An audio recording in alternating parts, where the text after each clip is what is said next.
តាអ្នកធ្លាប់គិតទេថាបច្ចេកវិទ្យាមួយអាចសរសេរអត្ថបទគូររូបភាពបង្កើតវីដេអូបកប្រែភាសាហើយថែមទាំងជួយគ្រូពេទ្យក្នុងការរកឃើញជំងឺផងបច្ចេកវិទ្យានោះគឺ AI ឬ Artificial Intelligence ឬបញ្ញាសិប្បនិម្មិត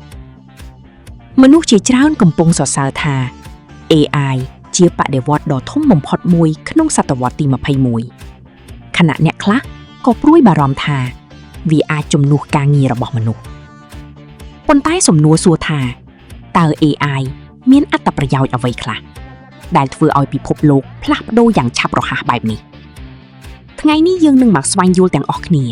អំពី10អត្ថប្រយោជន៍ដ៏ធំបំផុតរបស់ AI ទី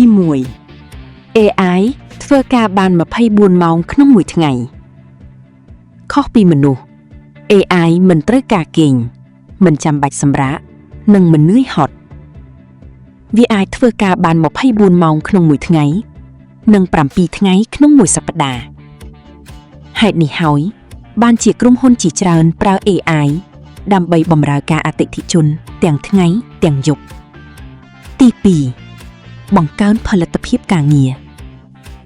AI អាចបំពេញការងារដែលធ្វើដដែលបានលឿនជាងមនុស្សឧទាហរណ៍វាអាចរៀបចំឯកសារឆ្លើយសំណួរ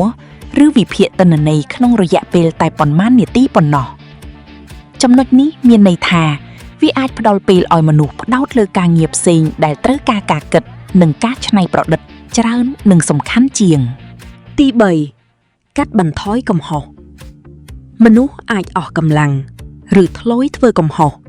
ឬមិនច្បាស់ពីព័ត៌មានអ្វីមួយក៏អាចថាបានប៉ុន្តែ AI អាចអនុវត្តការងារដូចគ្នាបានយ៉ាងស្មើនិងមានភាពត្រឹមត្រូវខ្ពស់ប្រសិនបើវាត្រូវបានបណ្ដុះបណ្ដាលដោយទិន្នន័យដែលមានគុណភាពទី4វិភាគទិន្នន័យដ៏ច្រើនក្នុងពេលខ្លីឧទាហរណ៍ថាយើងមានឯកសាររាប់លានទំព័រមនុស្សអាចចំណាយពេលជាច្រើនខែដើម្បីអានប៉ុន្តែ AI អាចវិភាគនិងស្វែងរកព័ត៌មានសំខាន់ៗបានក្នុងរយៈពេលតែប៉ុន្មានវិនាទីប៉ុណ្ណោះ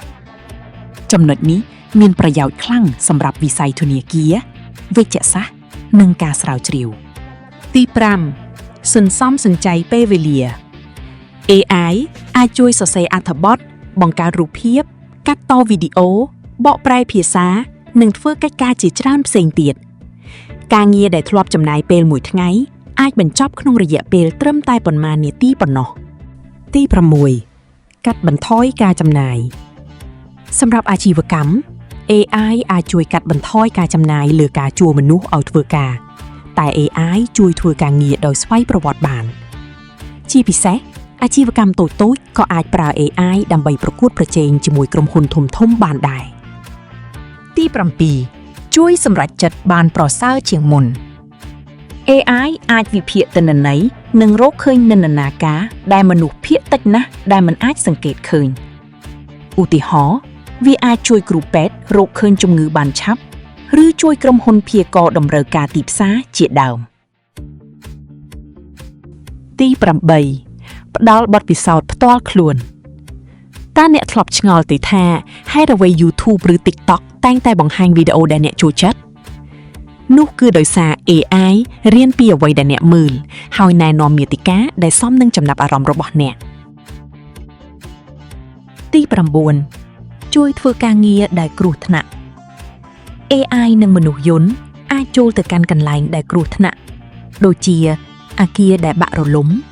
រោងចក្រដែលមានសារធាតុពុលបាតសមុទ្រឬសូម្បីតែអវកាសវាជួយកាត់បន្ថយហានិភ័យដល់ជីវិតមនុស្សទី10ជំរុញការច្នៃប្រឌិតនិងអនាគត AI កំពុងជួយបង្កើតថ្នាំថ្មីអភិវឌ្ឍបច្ចេកវិទ្យាថ្មីបង្កើតមធ្យោបាយធ្វើដំណើរឆ្លាតវៃនិងជួយអ្នកបង្កើតមាតិកាផលិតវីដេអូបានលឿនជាងមុនមនុស្សជាច្រើនជឿថា AI នឹងក្លាយជាបច្ចេកវិទ្យាដែលមានឥទ្ធិពលដូចអ៊ីនធឺណិតដែរសរុបមក